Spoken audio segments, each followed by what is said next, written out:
சென்னையில் 50 கோடி ரூபாய்க்கு மேல் ஜிஎஸ்டி ஏய்ப்பு செய்யப்பட்ட சம்பவம் பெரும் பரபரப்பை ஏற்படுத்தியுள்ளது. போலி நிறுவனங்களின் பெயரில் வாங்காத பொருளுக்கு வரி கட்டியதாக கூறி கல்லா கட்டிய முக்கிய புள்ளி சிக்கியது எப்படி? ஜிஎஸ்டியின் கீழ் உள்ள ஐடிசி எனப்படும் உள்ளீட்டு வரிக்கடனை பயன்படுத்தி போலி நிறுவனங்களின் பெயரில் மோசடி அரங்கேற்றப்படுவதாக தொடர்ந்து புகார்கள் எழுந்துள்ளன.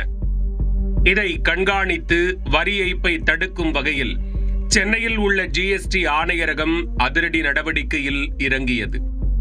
இதில் சென்னையில் முறையாக பதிவு செய்யாமல் ஏஎஸ் அசோசியேட்ஸ் என்ற வரி ஆலோசனை நிறுவனம் செயல்பட்டது தெரிய வந்தது. இந்த நிறுவனம் தனிநபர்களின் தரவுகளை பயன்படுத்தி தமிழ்நாடு மற்றும் கர்நாடகாவில் 95 போலி வணிக நிறுவனங்களை உருவாக்கியது கண்டுபிடிக்கப்பட்டது. இதில் வட சென்னையில் மட்டும் 12 போலி நிறுவனங்களின் மூலம் மோசடி செய்தது அம்பலமாகியுள்ளது. போலி நிறுவனங்கள் மூலம் வாங்காத பொருட்களுக்கு வரி கட்டியதாக கணக்கு காட்டப்பட்டுள்ளது.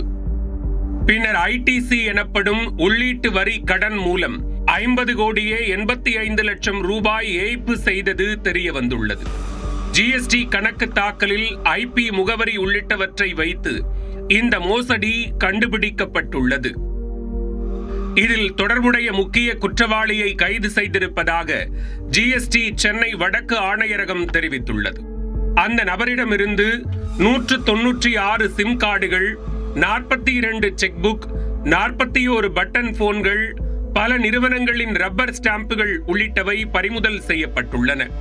தங்களது கட்டுப்பாட்டு பகுதியில் குறிப்பிட்ட 12 போலி நிறுவனங்களின் பெயர்கள் நடைபெற்ற மோசடி கண்டறியப்பட்டுள்ளதாக ஜிஎஸ்டி ஆணையரகம் கூறியுள்ளது. எஞ்சிய 83 நிறுவனங்கள் குறித்து விசாரணை மேற்கொண்டு வருவதாகவும் அந்த நிறுவனங்களின் பெயரில் 350 கோடி ரூபாய்க்கு மேல் ஜிஎஸ்டி ஏய்ப்பு நடந்திருக்கலாம் எனவும் தெரிவித்துள்ளது. தனிநபர்களின் தரவுகள், ஆவணங்களை பயன்படுத்தி போலி நிறுவனங்களின் பெயரில் மோசடி செய்த முக்கிய குற்றவாளி சிக்கியிருப்பதால் அவருக்கு உறுதுணையாக இருந்த ஒட்டுமொத்த கும்பலும் கூண்டோடு சிக்குமா?